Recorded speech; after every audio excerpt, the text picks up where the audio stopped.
ಸ್ನೇಹಿತರೆ, ಎಲ್ಲರಿಗೂ ಪ್ರಗತಿ ಚಾನಲ್ಗೆ ಆತ್ಮೀಯವಾದಂಥ ಸ್ವಾಗತ. ಇಂದಿನ ಭದ್ರಾ ಜಲಾಶಯದ ನೀರಿನ ಮಟ್ಟವು ಎಷ್ಟು ಇದೆ ಅಂತ ನೋಡ್ಕೊಂಡು ಬರೋಣ. ಹೊಸದಾಗಿ ಯಾರು ಯೂಟ್ಯೂಬ್ ಚಾನಲ್ ನೋಡ್ತಾ ಇದ್ರೆ ತಪ್ಪದೆ ಸಬ್ಸ್ಕ್ರೈಬ್ ಆಗಿ. ಇಂದು ಭದ್ರಾ ಜಲಾಶಯದ ಡ್ಯಾಮ್ನ ರಿಯಲ್ ಫೀಟ್ ನೋಡೋದಾದ್ರೆ ಟೋಟಲ್ ಬಂದು 186 ಫೀಟ್ ಇದೆ. ರಿಯಲ್ ಫೀಟು 186 ಇದೆ. ಹಾಗೆ ಸ್ಟೋರೇಜ್ ಕೆಪಾಸಿಟಿ ಆಫ್ ಡ್ಯಾಮ್ ನೋಡೋದಾದ್ರೆ 71.535 TMC ಕೆಪಾಸಿಟಿ ಇದೆ. ಹಾಗೆ ಇವತ್ತಿನ ಡ್ಯಾಮ್ನ ಲೆವೆಲ್ ನೋಡುವುದಾದ್ರೆ 164.9 ಇದೆ. ಡ್ಯಾಮ್ನ ಲೆವೆಲ್ ಬಂದು 164.9 ಇದೆ. 164.9 ಡ್ಯಾಮ್ನ ಲೆವೆಲ್ ಇವತ್ತಿಂದು ಇದೆ. ಹಾಗೆ ನೋಡೋದಾದ್ರೆ ಡ್ಯಾಮ್ನ ಸ್ಟೋರೇಜ್ ಕೆಪಾಸಿಟಿ ಬಂದು 47.482 TMC.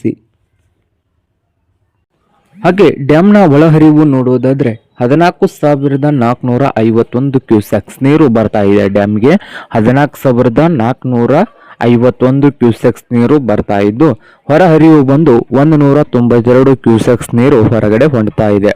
ಹಾಗೆ ನೋಡೋದಾದ್ರೆ ಕಳೆದ ವರ್ಷದ ಡ್ಯಾಮ್ನ ಲೆವೆಲ್ ಬಂದು 181.3 ಇತ್ತು. ಹಾಗೆ ಕೆಪಾಸಿಟಿ ಬಂದು ಕಳೆದ ವರ್ಷದ್ದು 65.677 TMC ಇತ್ತು ಇವತ್ತಿಗೆ. ಹಾಗೆ ಒಳಹರಿವು ನೋಡೋದಾದ್ರೆ ಕಳೆದ ವರ್ಷ ಇಂದು 10,918 ಕ್ಯೂಸೆಕ್ಸ್ ನೀರು 10,918 ಕ್ಯೂಸೆಕ್ಸ್ ನೀರು ಒಳಹರಿವು ಇತ್ತು ಕಳೆದ ವರ್ಷ ಇವತ್ತು. ಹಾಗೆ ಔಟ್ ಫ್ಲೋಯಿಂಗ್ ಬಂದು 3,962 ಕ್ಯೂಸೆಕ್ಸ್ ನೀರು ಹೊರಹರಿವು ಇತ್ತು. ಇದು ಇಂದಿನ ಭದ್ರಾ ಜಲಾಶಯದ ನೀರಿನ ಮಟ್ಟವಾಗಿದೆ ನೋಡಿ ಸ್ನೇಹಿತರೆ.